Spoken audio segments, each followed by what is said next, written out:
Over the years, I have talked a lot about Lumix and Blackmagic and Sony and Canon, but one company I haven't talked a lot about is Nikon. Here I have the Nikon Z6 Mark III because I thought it was time to put Nikon to the test. But before we get started, like this video, hit the subscribe button, and consider joining the channel. Channel members get exclusive access to Filmmaker Alchemy, behind-the-scenes lessons and insights on the business of video production. Learn how to turn your content into gold. Now, I do want to say this video will not be a review. It's not even really a first impressions, although it kind of is. You see, I just got this camera from Lens Rentals. That's right, I rented it myself, paid for it with my own dollars, and I haven't even taken the strap off, which I soon will, so I can actually start using it to shoot both photo and video. And then I'll have to send it back to Lens Rentals because that's how rentals work. And the reason I wanted to do this is because I've talked an awful lot about so many different cameras, and yet no matter how many cameras I cover, I can't cover them all.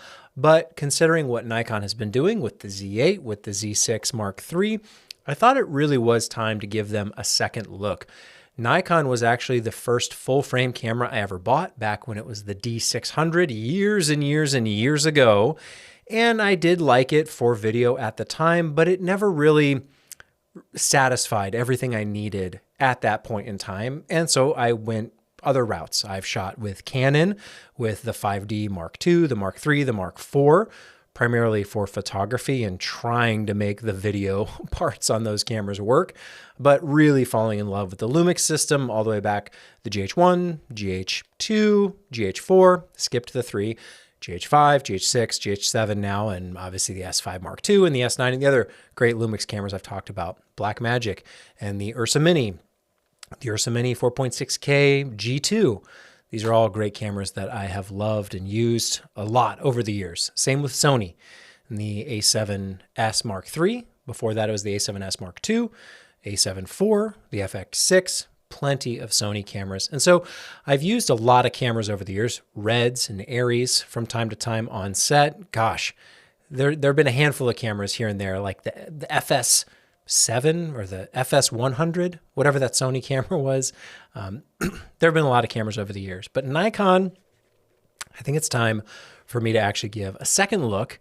And I will say that at first glance, if you're the type of person that is tempted by the Z6 Mark III, because that's what they're on now, the Mark III. Gosh, it's so hard to keep up with all these cameras. And that is the hard part of reviewing them, talking about them, using them, even to know which one do you want to use. You almost have to use all of them to figure that out. And one of the great things about shooting Lumix for me is that it's felt very comfortable, and it's been very easy to stay in tune with those camera bodies just because I like the way they look, the way they feel, the way I use them. I will say the Z6 Mark III is kind of underwhelming at first. I wanted to go in loving this camera because on paper, the specs are impressive. You can go look them up and see all the great things that this camera can do at a price point that's very attractive. And I am sure there are a lot of Nikon users out there who will love this. However, there is the thing we have to talk about is bias. And this comes up a lot, whereas people say, you're biased, and that's your bias, and bias, as if that can't be a real opinion because it's too affected by bias. And that is true or can be true, but I would also put it in like the realm of there's different types of bias.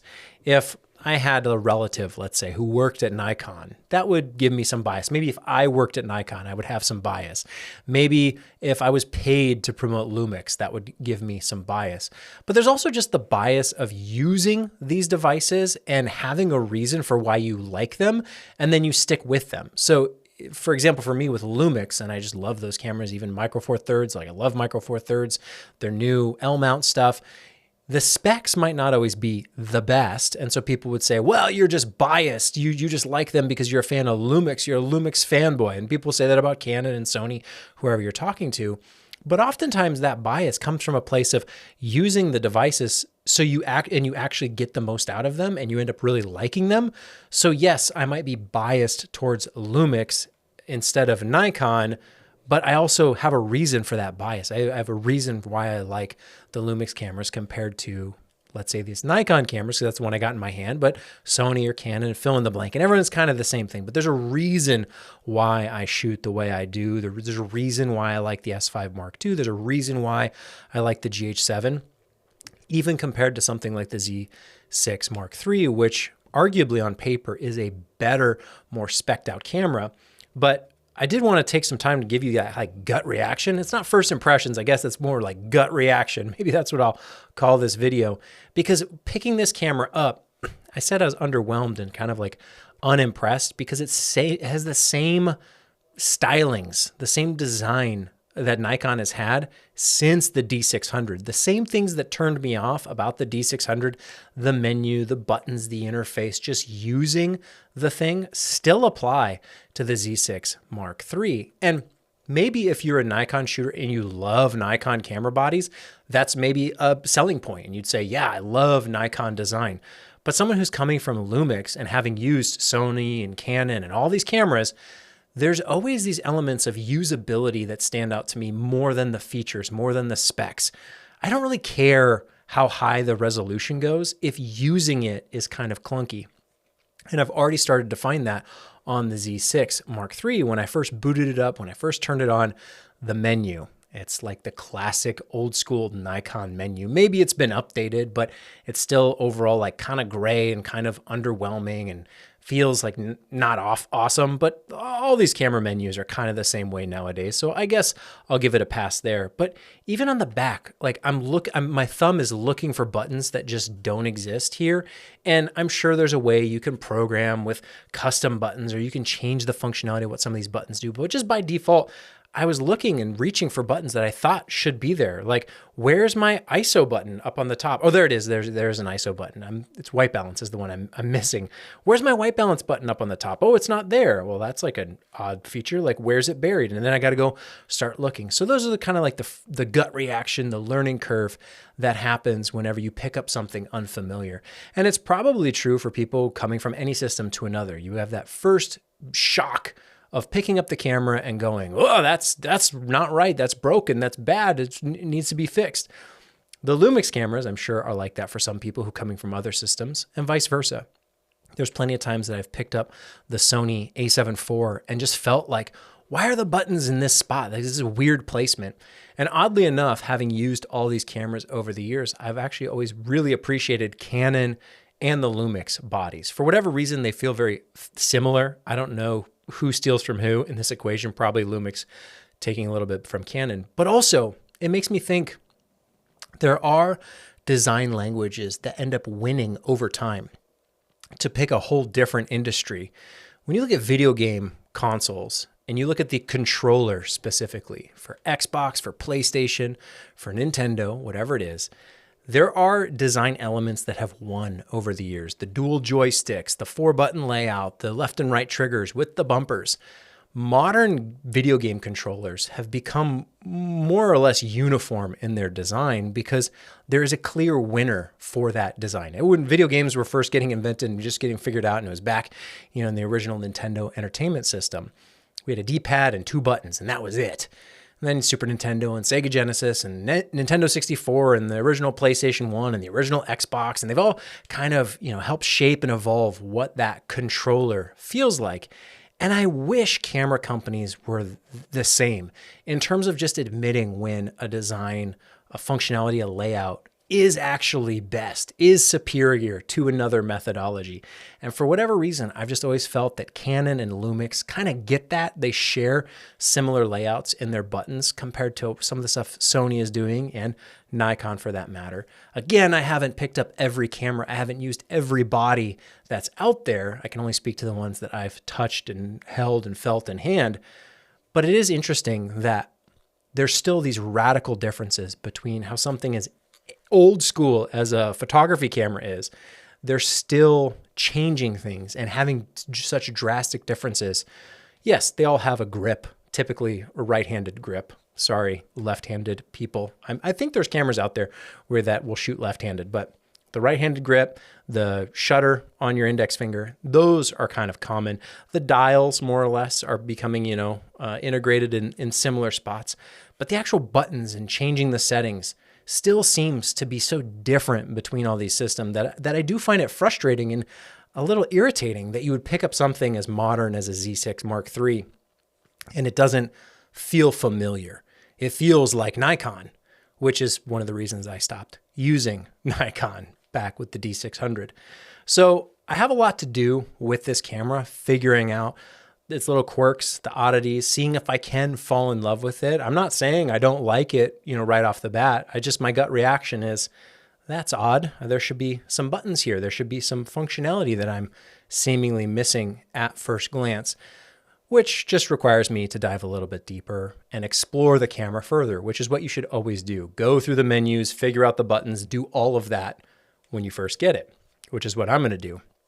And I'm going to spend this week with this camera to really shoot as much as I can and get the most out of it to make a more informed decision, or at least I'm not really making a decision. I don't think I'll buy a Z6 Mark III, but when I talk about Nikon, I want to have that experience of having used something modern, because there will always be people who come in the comments, who show up on forums saying that everyone focuses on the specs of why these things are so great. You've got to get one. But that's like the same as the marketing. You can see all that stuff on the product page. You can see 6K 60, 8K 60. You can see the IBIS. You can see the stops of dynamic range. You can see all the stuff they promote. But what often gets missed is all the nuance of what it's like to actually use the thing. I don't need someone to tell me the specs of something that I already know. I need them to tell me why they personally like using it. So if you have experience with the Nikon Z6 Mark III or any modern Nikon, please in the comments, let me know what I should check out, what I should explore, what I should watch out for. Because that's why I want to make this video as well, is to get a little bit of feedback. If I'm going to spend a week and I only have a week with it, well, I might as well make the most of it. And I'm only one person. I only know so much. So if you know something that I should know, please leave a comment and let me know what to test, what to check out, what to see, because everyone knows the specs. That's easy. Go to B&H, go to Amazon. You can see the specs. You can read the marketing material for yourself. But what's it actually like to use it? And that's what I always recommend. If you're interested in anything, if you want to buy something new, try it before you buy it. There's such a different experience. Buying something, it shows up and you want to love it because you spent a lot of money on it. Versus renting, you're not quite as committed.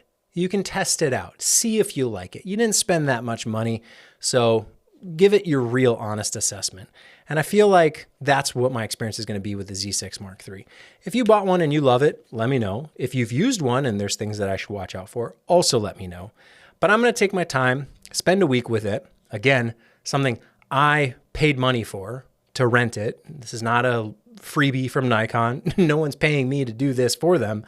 I'm doing it for myself just to be as informed as I can be on what Nikon has to offer. Because let's face it, for the specs, they are pushing the boundary. What's possible on a hybrid? If you look at something like the Z8, which is not this, it's even one step above 8K 60. This will shoot 6K 60. And I really want to see, is that something I need? Is it something I'm willing to work around the Nikon quirks? Am I willing to sacrifice things like open gate? This camera did get the shutter angle update, so I am excited to play around with that.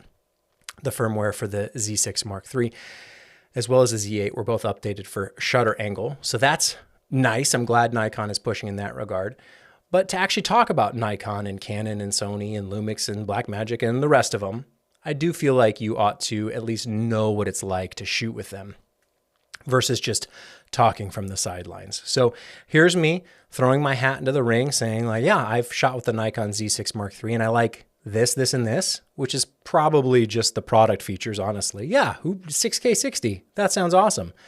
But also here's the things that I don't like or wish were a little bit different, which I think is just as valid and in a lot of cases more valid, because that's the stuff that keeps me away from some of these cameras. I'm not the type of person that will bend over backwards and jump through all the hoops just to shoot with whatever's best. I've happily shot micro four thirds for years when arguably full frame was the best. I don't think that's true. There's a lot of things that make something better than another, and it doesn't ever come down to one spec, one stat. Oh, full frame, it's better than micro four thirds. Well, what are you talking about? What about open gate? What about shutter angle? What about true resolution, actual detail, the resolving power of the camera, despite the compression, despite the Bayer sensor, despite all the disadvantages that some of these cameras have? They might say it's 4K, they might say it's 1080p, they might say it's 8K or 6K, but is it really? Do you know for a fact? Is some 4K better than other 4K? Yes, in fact, many times. These companies will say it's 4K or 6K or 8K, when in fact, all of that is not created equal. What the camera is doing matters a lot in terms of compression and what's it like to edit the video files? How are the video files stored? What's the folder structure like? What's the IBIS actually like? Because I'm so used to Lumix and everyone says Lumix IBIS is so great, it's the best. But this has IBIS. Nikon says that it does really good stabilization. So I have to actually use it myself and get it in my own hands to actually test and confirm. And then I can let you know what I think about it from actually using it. So that's what I'm going to spend my time on this week, is using the Z6 Mark III. Please let me know if there's anything that you think I ought to test or watch out for. But I will say gut reaction is it's a Nikon, and that can be good or that can be bad depending on who you are. But for me, I much prefer, again, gut reaction here, I much prefer the button layout of the Lumix S5 Mark II, even though spec-wise, it doesn't compete with the Z6 Mark III. But I would actually take that. I would take the usability. I would take the user interface, that user experience, what it's like to shoot with a thing over an arbitrary spec on a stat sheet. So we'll see. Maybe the Z6 Mark III will blow me away as I continue to use it more and more and get familiar with the buttons, get familiar with the layout. But again, at first glance, I feel like I'm just missing a few things that ought to be here, which I'm surprised that they're not. Hopefully in the future, these companies can figure out and get more like the video game companies and realize there is a good way to make a controller. They don't all have to be identical, but they can be similar. And I think the same is true for cameras. They don't all have to be identical. In fact, I don't want them to be identical. But there are some layouts that have withstood the test of time, that make sense and are really, I think at this point, the best way to lay out a body like this. Because if you only ever have this one hand on it, if that's how you're shooting, and your other hand is like, there's only so many places, only so many buttons you can even fit. And their functionality, we're all kind of doing the same thing when we're shooting. You know, we're all taking pictures, we're all shooting video. We need access to white balance and ISO and aperture and shutter and NDs, arguably, if those are built in, which they're not on this. They're not on any hybrid currently. So there are a few things that I really wish were more standardized that yet still aren't in 2025. But aside from that, I am happy to test out the specs and see what I think when it comes down to actually using this thing. Because again, I want to know what I'm talking about, as opposed just to like looking at a product page on Amazon and going, oh, it looks cool. Maybe it's good. I don't know. You know me. I love to pick it apart. I love to rant. I love to complain. I love to find all the weird stuff that no one else talks about and say, yeah, that's why I hate it. I don't know. That may or may not happen. Maybe I'll be impressed. But either way, it is fun to actually use something new for the first time, because I mean, that's how we learn. That's how we get better. And that's actually what gives you appreciation for the things from other camera bodies. You know, it's very easy to say, oh, I'm going to switch to this other system because it's better. And then all of a sudden you start looking and you go, oh, maybe that grass was, it was pretty green over there to begin with. It wasn't so bad. The grass isn't always greener. And where you're at might be the greenest of all, but you never really know until you go out there and you kind of test it out and try it out. So again, if you can, take the time, if you're interested in something, rent it first so you can actually make that informed decision for yourself. Will it work for you? Does it fit your needs? And is it actually as good as they say?